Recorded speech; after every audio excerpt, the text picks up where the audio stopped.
O bilionário Elon Musk disparou com artilharia pesada contra a lei orçamentária, essa que o Trump chamou de Big Beautiful Bill. Ele disse que isso daí é uma aberração, não aberração, ele usou repugnante, nojento.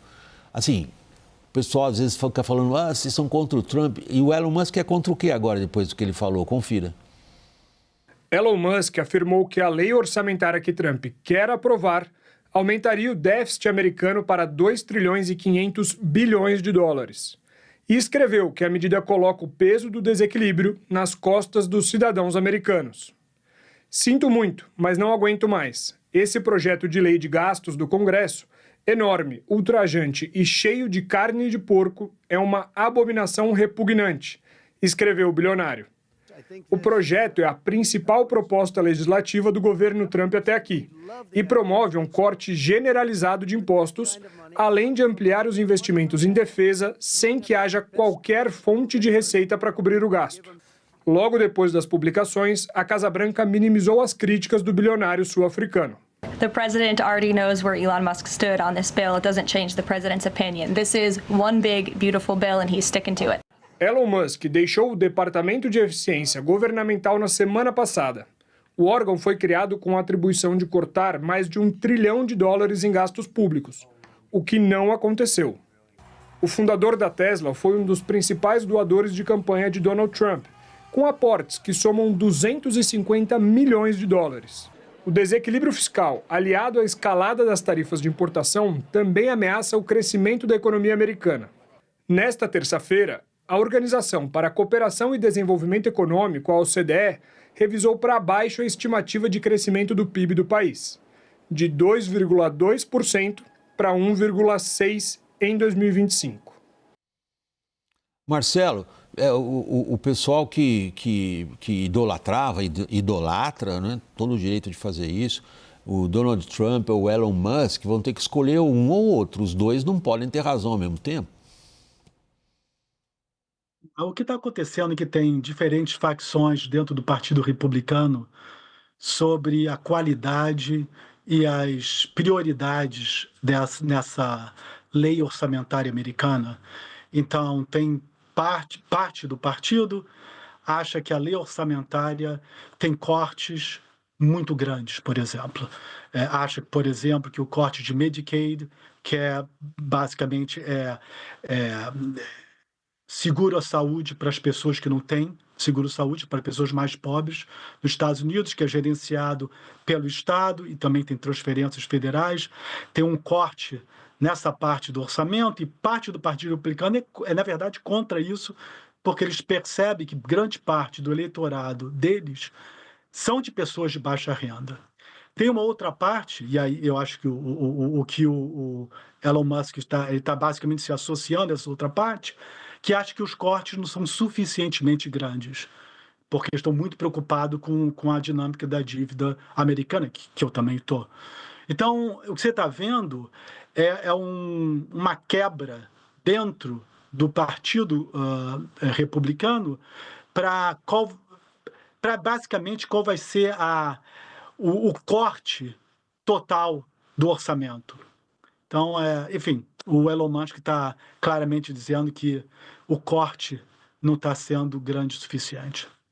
Estamos vendo uma discussão de fundo, talvez a gente volta a ter uma discussão de fundo entre fiscalistas autênticos e o pessoal que diz amém para qualquer coisa que o Trump faça, Lorival? O próprio Elon Musk citou o Rand Paul, que é um deputado do Kentucky, que é um conservador fiscal, né? Existem vários conservadores fiscais no Partido Republicano que rejeitam essa proposta exatamente pelo lado do aumento do déficit. E os democratas, naturalmente, pelo lado dos cortes dos benefícios sociais, nutrição e saúde, assim por diante, né? O Elon Musk ele já havia dito antes que essa lei só tinha que ser ou bonita ou grande, não dava para ser as duas coisas ao mesmo tempo, porque ele, justamente a tarefa dele foi tentar cortar os gastos, e ele está vendo esse trabalho sendo desfeito, né? já não tinha conseguido grande sucesso. Primeiro falou em cortar 2 dos 4 trilhões de orçamento, depois cortaram 1 trilhão, ficou em 160 bilhões, segundo estudos. Agora, a forma raivosa tem razões não visíveis. Vou enumerar algumas. Ele gostaria de ter continuado no DOGE.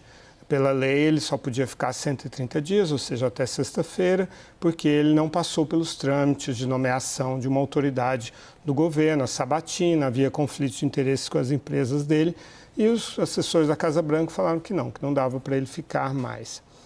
E existem outras razões, digamos, como é que a gente fala, menos católicas, assim, menos nobres, né? Ou republicanos. Menos republicanos, era isso.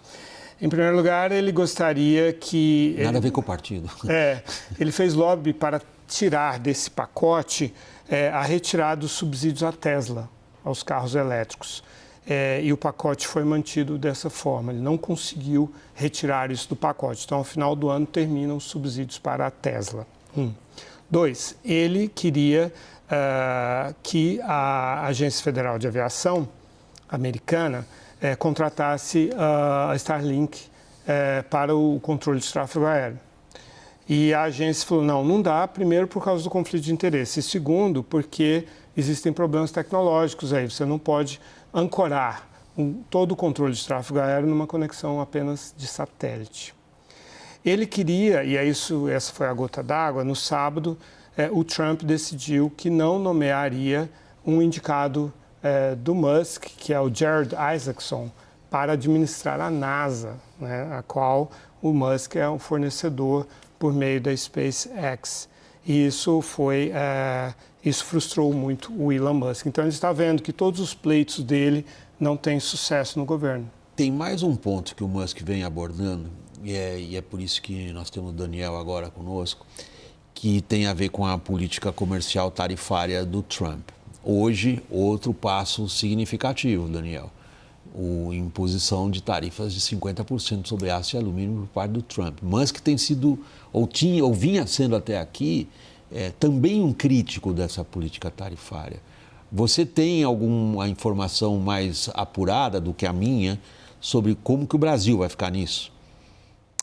William, hoje a agência Reuters noticiou que a Casa Branca enviou um ofício para vários países, dando um prazo de amanhã para a apresentação da melhor proposta comercial de cada um desses países para que seja encaminhado algum tipo de acordo bilateral nos moldes daquele feito com o Reino Unido ali há pouco mais de um mês.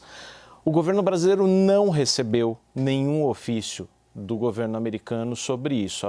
O entendimento, portanto, é de que a lista de países que receberam esse ultimato não contempla o Brasil. E aí tem muita gente falando, olha, o governo brasileiro está jogando parado, não tem evoluído em negociações bilaterais com os Estados Unidos depois daquela série ali de conversas, daquela rodada inicial de conversas envolvendo até o vice-presidente Geraldo Alckmin com o USTR e com o Departamento de Comércio. Qual que é a resposta que se dá no governo brasileiro a isso? Os acordos que estão sendo negociados, por exemplo, com o Reino Unido, que já se fechou, eles acabam imputando grandes concessões comerciais daqueles países que precisam abrir seus mercados ou fazer essas concessões para os Estados Unidos. Tudo isso para que os países congelem ou voltem a tarifa recíproca para 10%, que é exatamente o nível em que o Brasil já está. Portanto, a avaliação hoje do Itamaraty é que seria contraprodutivo se engajar em grandes negociações para abertura de mercado ou grandes compromissos com os Estados Unidos para chegar justamente no ponto em que o Brasil já está. Para além disso, aumentar de 25% para 50% a tarifa sobre aço. O Brasil exporta 3,5 milhões de toneladas por ano de semi-acabados de aço para os Estados Unidos. O que aconteceu nos primeiros meses pós-elevação para 25% das tarifas.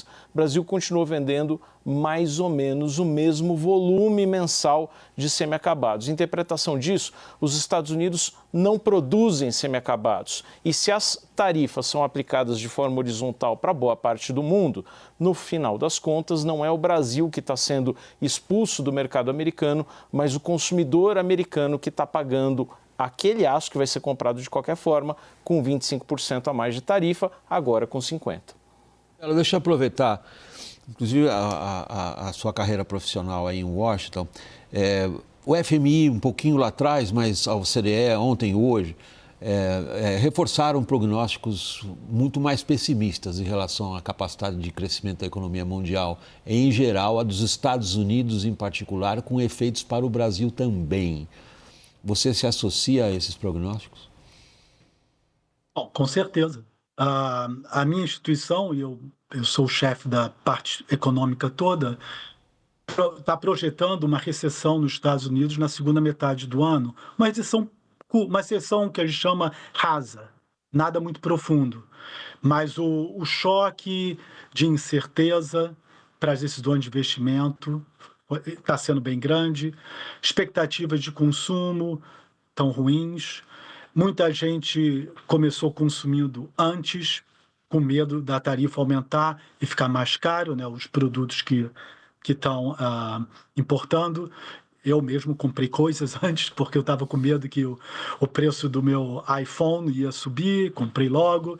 Então, teve uma certa força do crescimento de consumo até agora e vai ter, como a gente fala em inglês, um payback no semestre que vem. Então, a gente vai ter consumo e investimento fraco com a possibilidade de uma recessãozinha, digamos. E isso é uma coisa impressionante, porque os Estados Unidos entrou o ano com uma economia muito forte.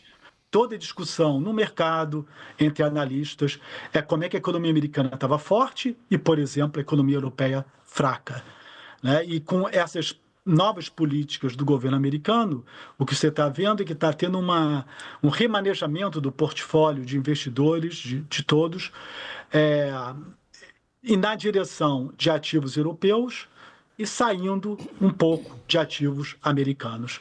Então, realmente foi uma mudança muito grande de dezembro para cá, e é por causa desse choque de política. Choque de política é um choque forte. Marcelo, só uma última pergunta rapidamente. A gente tem assim, um grande ponto de interrogação. Queria saber se você, devido à brevidade do nosso tempo, consegue responder isso de maneira sintética. Afinal, o que o Trump quer na relação com a China do ponto de vista comercial e econômico? É realmente a separação?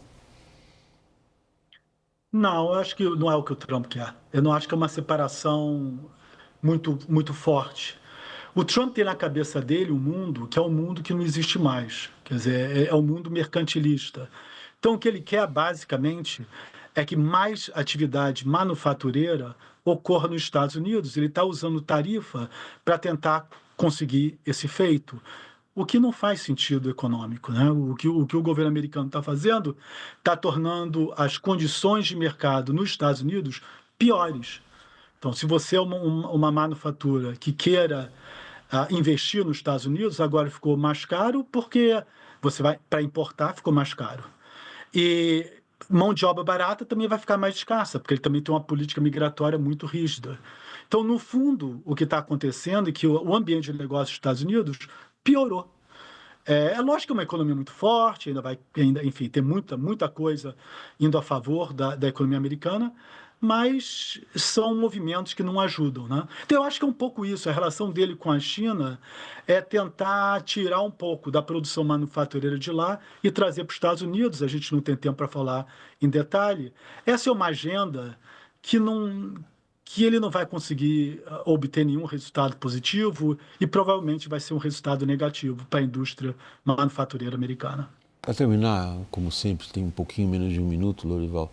O Marcelo se referiu como que a instituição na qual ele é economista-chefe projeta uma recessão rasa. E em termos políticos, vamos ver uma recessão de que proporção? Uma recessão de votos para os republicanos na eleição de meio de mandato no ano que vem. ainda mais com o Trump controlando as primárias do Partido Republicano, que ele continuará controlando, e aí ele exclui aqueles candidatos, né, que não apoiam as políticas dele, e aí fica mais difícil ainda para os republicanos derrotarem os democratas em vários distritos. Então a gente está caminhando para uma maioria expressiva de democratas na Câmara e no Senado em novembro do ano que vem, a menos que algo realmente imprevisível, extraordinário aconteça até lá. E dependendo da margem dessa maioria, o Trump só corre o risco de sofrer um impeachment.